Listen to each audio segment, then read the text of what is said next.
Selamat sejahtera murid-murid dan selamat malam. Apa khabar semua? Baik. Okey. Baik.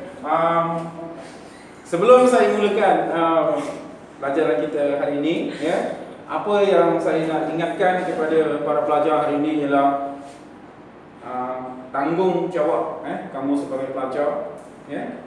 Tanggungjawab kamu sebagai pelajar sememangnya berat, ya, iaitu carilah seberapa banyak ilmu pengetahuan, dan tanggungjawab kamu yang berat dengan belajar, jadi isikanlah sepenuh masa yang keluar yang ada untuk apa?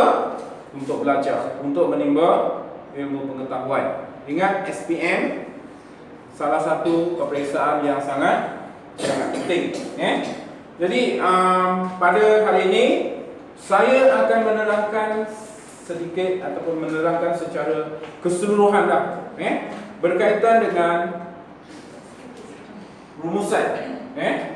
Baik, rumusan merupakan soalan nombor 1, soalan nombor 1 dalam kertas berapa?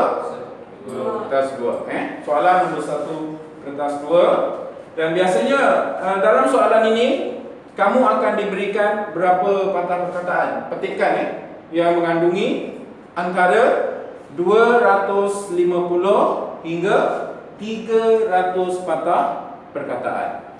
Ingat, lebih kurang macam itulah. Antara 250 hingga 300 patah perkataan. Kemudian markah yang diperuntukkan untuk menjawab soalan ini berapa? Berapa markah? 30. Ya, 30 markah. Kemudian pemahaman?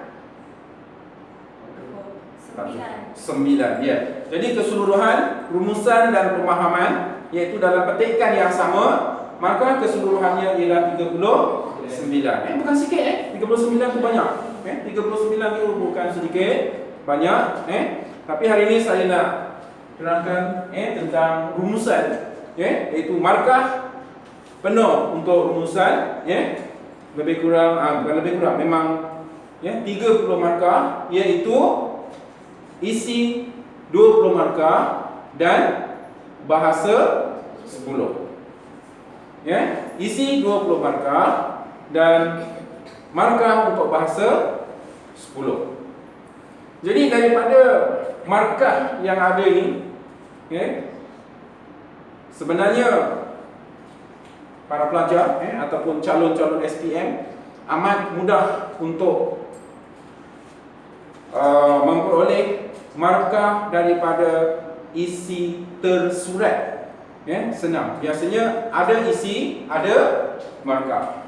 Dengan syarat isi itu mestilah tepat dan bersesuaian dengan pemahaman.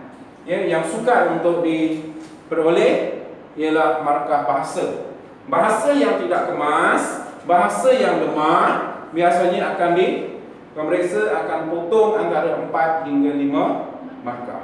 Jadi markah bahasa, tolong ambil perhatian, markah bahasa jangan sampai banyak yang hilang, sebab bahasa ni dikira daripada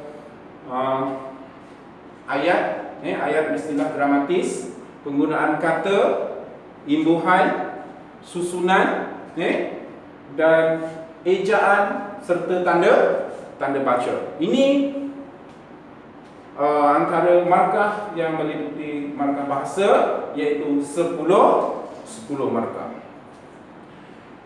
Okey, kemudian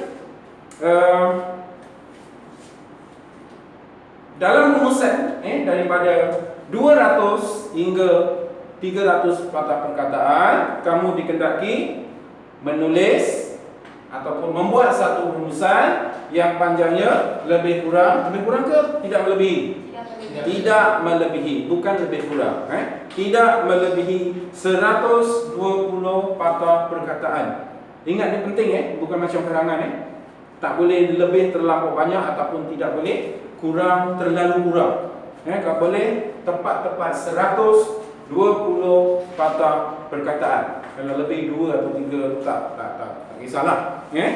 Maknanya kita mesti ada 120 patah perkataan. Dan biasanya dalam petikan, ingat para pelajar, dalam petikan biasanya mengandungi 10 isi maksimum. Ada petikan yang mengandungi 10 isi. Paling banyaklah saya rasa.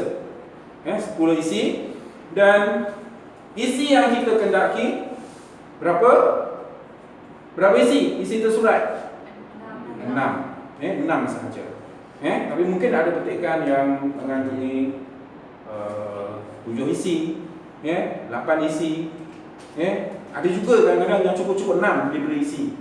Tapi maksimum 10 isi. Jadi daripada ke 10 isi itu, kamu boleh ambil isi yang paling senang untuk kamu peroleh dengan syarat mengikut apa? Ya, urutan. Kamu boleh lompat, tapi dengan syarat ikut urutan. Bukan nombor isi yang ke-10 letak yang atas, isi yang ke-7 letak yang kedua, bukan, ikut urutan. Itu yang mustahab lah. Baik, itu tentang markah. Kemudian satu lagi, pendahuluan. Pendahuluan. Bagaimana kita nak menulis pendahuluan? Okey. Contohnya, katakanlah satu kita diberi tajuk tentang kebaikan makan coklat. Ini tajuk ni saya tak pernah beri kepada kamu. Kebaikan makan coklat dan usaha yang dilakukan untuk memajukan industri coklat di Malaysia. Baik, rumusan pendahuluan. Berapa markah pendahuluan ni? Ya, 2 markah untuk pendahuluan dan 2 markah untuk penutup. Baik. Tajuk dalam isi tersurat ialah kebaikan makan coklat, dan isi tersirat usaha yang perlu dilakukan untuk memajukan industri coklat di negara kita atau di Malaysia. Baik, biasanya kalau tulis kebaikan makan coklat, kebaikan makan coklat, apakah perkataan yang perlu kita tukar? Contoh isi tersurat itu ialah kebaikan makan coklat. Bila kita menulis ataupun membuat pendahuluan, apa yang harus kita tukar? Perkataan apa? Kebaikan. Ya, satu perkataan sahaja yang boleh kita tukar. Ingat tu, bukan semua satu perkataan. Kalau perkataan asal tadi tu, tulis rumusan, satu rumusan tentang kebaikan makan coklat. Jadi bila kita buat pendahuluan, kita tulis rumusan membincangkan. Jangan ada tentang. Ada setengah pelajar yang diletak tentang. Jangan letak tentang. Kenapa? Kerana imbuhan kan tidak perlu kata sendi tentang. Rumusan membincangkan. Okey, kebaikan kita tukar apa? Gantikan faedah atau manfaat. Rumusan membincangkan faedah makan coklat kepada ini satu lagi yang harus kita faham, kita tahu. Kalau tajuk ini, kalau tajuk berkaitan dengan coklat ni, biasanya kita letak apa ni? Rumusan membincangkan faedah makan coklat kepada rakyat negara ini. Masyarakat. Rakyat Malaysia. Jadi kena tahu kena faham kepada siapa. Sebab tajuk ni sebenarnya ada banyak. Kita kena faham. Adakah tajuk ini berkaitan dengan manusia? Adakah berkaitan dengan masyarakat? Adakah berkaitan dengan negara? Adakah berkaitan dengan sekolah? Ini tentang makan coklat ni. Kebaikan makan coklat kepada manusia. Bukan kepada rakyat, bukan kepada negara, bukan kepada murid dan sebagainya. kita kebaikan makan coklat kepada manusia. Walaupun tak ada, katakanlah tak ditulis dalam arahan tu, ditulis tentang kebaikan makan coklat saja. Kita kena letak apa? Kebaikan makan coklat, faedah makan coklat kepada manusia. Ini kita kena buat sendirilah, ya. Dan cara-cara memajukan industri coklat. Okey, itu pendahuluan yang harus kita buat. Saya ulangi, rumusan membincangkan faedah makan coklat kepada manusia dan cara-cara memajukan industri coklat di negara kita. Ini tak apa. Yang memajukan industri ini tentulah di negara kita. Ya, jadi perkataan yang perlu ditukar ialah kebaikan saja, iaitu tukar kepada faedah ataupun manfaat. Okey. Jadi saya ulang sekali lagi untuk faedah ni kita lihat kepada petikan petikan itu berkaitan dengan apa? Adakah ada tentang negara, adakah masyarakat, adakah manusia, sekolah dan sebagainya. Okey.